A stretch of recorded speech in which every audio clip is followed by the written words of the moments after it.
ወመንፈስ ቅዱስ አሃዱ አምላክ አሜን።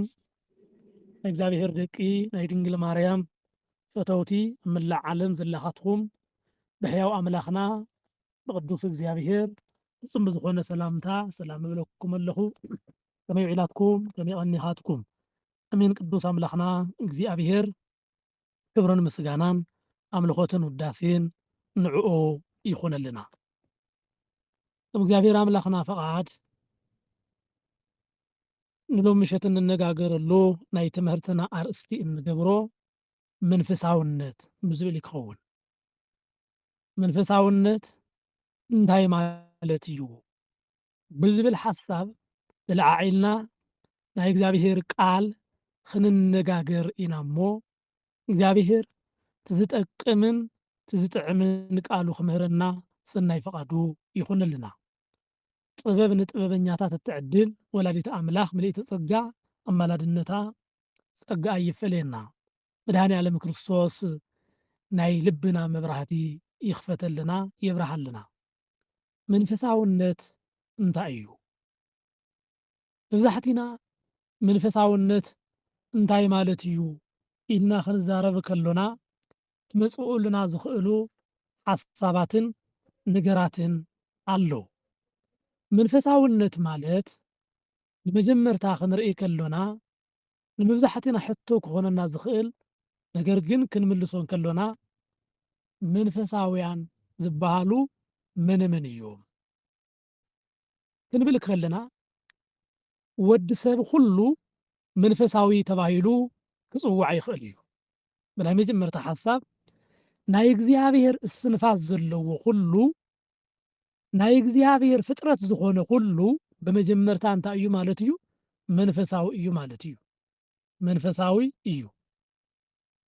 እዚ መንፈሳዊ እንታይ ማለት እዩ እንተተባሂሉ እምነት ዘለዎ ይኹን ዘይብሉ ብሙሉኡ መንፈሳዊ እዩ ተባሂሉ ክጽዋዕ ይኽእል እዩ። ምክንያቱ እግዚአብሔር መጀመርታ ንወዲ ሰብ ክፈጥር ከሎ ኣብ ኦሪት ዘፍጥረት እንረኽቦ ቃል እንታይ እዩ ዘረድአና? እግዚአብሔር ብኣርአያኡን ብኣምሳሉን ንወዲ ሰብ ፈጠሮ እዩ ዝብል። እዚ ኣፈጣጥራ ሎሚ ብዝተፈላለዩ እምነት ዘለውን ከይተረፈ ሎሚ ኣብ ምድርና ዝንቀሳቐሱ ብሙሉኦም ናይ ኣዳምን ናይ ሄዋንን ዝኾኑ ፍጥረታት ብሙሉኦም ናይ እግዚአብሔር ፍጥረታት እዮም። እዚ መንፈሳውነት እንታይ ማለት እዩ ክንብል ከለና ሓሳቡ ብሰፊሑ እዩ። ነገር ግን ተሓሳብ መጢና ክንሪኦ ከሎና መንፈሳውያን ዝበሃሉ መነመን እዮም ዝብል ሓሳብ ክንርኢ ከለና ኩሎም ደቂ ሰባት መንፈሳውያን እዮም ተባሂሎም ክጽውዑ ይኽእል እዮም። ነገር ግን እዞም መንፈሳውያን ኢልና ንጽውዖም ሰባት ግን ቀንዲ ዓብይ ሓሳብ እንታይ እዩ ናብ ዝብል ክንመጽእ ከሎና ግን ዝረድአና ዝነግረና ሓሳብ ግን ኣሎ። ንሱ እንታይ እዩ? ደቂ ሰባት መንፈሳውያን እዮም ኢልና ክነልዕል ከለና እግዚአብሔር ብዝፈጠሮ ፍጥረት ሰብ እንታይ እዩ ማለት እዩ? መንፈሳዊ ማለት እዩ።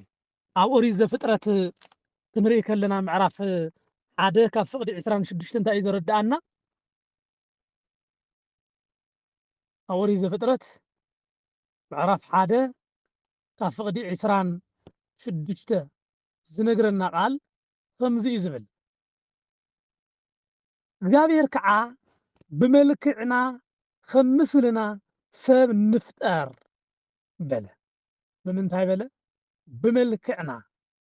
ብመልክዕና ክብል ተናገረ። እዚ መልክዕ ማለት እንታይ ማለት እዩ ንዝብል ቃል መጻሕፍቲ ኩሉ ኣመላኪዖምን ኣሰናዲኦምን ክነግሩና ከለዉ ወይቤ እግዚአብሔር ንግበር ሰብአ በአርአያነ ወበአምሳሊነ እዩ ዝብል። እዚ ከዓኒ እንታይ ማለት እዩ? ላይክነስ ጋድ ጌታ እንታይ እዩ ዝበለ? ጎይታና መድኃኒና ኢየሱስ ክርስቶስ ንእግዚአብሔር ምምሳል በአርአያውን በአምሳሉን ሰብ ዝመስለሉ መገዲ ይገልጸልና ማለት እዩ። እዚ መንፈሳውነት ብነገር ሁሉ ንእግዚአብሔር ዝመስለሉ ሓሳብ ንእግዚአብሔር ንክርስቶስ ንእግዚአብሔር ንፈጣሪኡ ዝመስለሉ ነገር ይነግረና ማለት እዩ። እዚ ከዓ እንታይ ማለት እዩ? በአርአያ ስላሴ በአርአያ ስላሴ ስለልኾነ ማለት እዩ። እዚ ከዓ ምሕሳብ ምንጋር እዚኣቶም ኩሉ ዝኣመሰሉ እንታይ እዮም ማለት እዩ? መንፈሳውያን እዮም። ክድህሰሱ ክጭበጡ ዘይኽእሉ ናይ እግዚኣብሔር ውህብቶታት እዮም እዚኣቶም።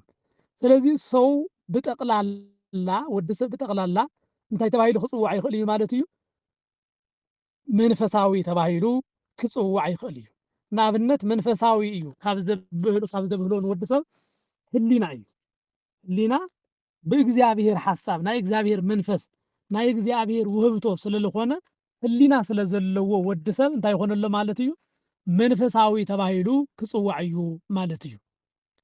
ነገር ግን ብዋናነት መንፈሳውያንን ዘይመንፈሳውያንን ተባሂሎም ክፅውዕዎም ዝኽእሉ ነገራት ግን ሓደ ሰብ መንፈሳዊ እዩ ኢልና ክንዛረብ ከሎና ብስጋኡ በደሙ ዝኸበረ መንፈሳዊ እዩ ኢልና ክንፅውዕ ንኽእል ኢና።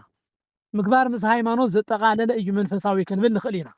እዚ እግዚኣብሔር ዝሃበና ከምኡ እውን ክውሰድ ዝኽእል ነገር እዩ እዚ ነገር እዚ ማለት እዩ እምበር እቲ መንፈሳውነት ኢልና ንፅውዖ ግን ሸኽ ይኹን ቀሺ ካሊእ ኣማኒ ዝኾነ ኩሉ እግዚኣብሔር ብኣርኣያውን ብኣምሳሉን ስለ ዝፈጠሮ ሰብ እንታይ ማለት እዩ? መንፈሳዊ እዩ ኢልና ምውሳድ ንኽእል ኢና ማለት እዩ። እዚኣ ኩላትና ክንሕዛ ዝግብኣና ወዲ ሰብ መንፈሳዊ እዩ ኢልና ክንፅውዕ ከለና ማንም ስለለይኮነ ዘይኮነስ ሰብ ብምዃኑ ጥራይ እንታይ እዩ ማለት እዩ? መንፈሳዊ እዩ። መንፈሳውነቱ ብስላሴ ኣርኣያ ስለ ዝተፈጠረ ዝብል እዩ ተቐዳማይ። ብኻልኣይ መገዲ ግን ወዲ ሰብ ንእግዚአብሔር ዝመስለሉ መንፈሳዊ ዝበሃለሉ ግን ሃይማኖት ምስ ምግባር እንተሒዙ እዩ። ሃይማኖት ምስ ምግባር እንተሒዙ እዚ ሰብ እዚ መንፈሳዊ እዩ ተባሂሉ ክፅዋዕ እዩ። እዚ መንፈሳውነት ከዓ በርብዓን ብሰላሳን በርብዓን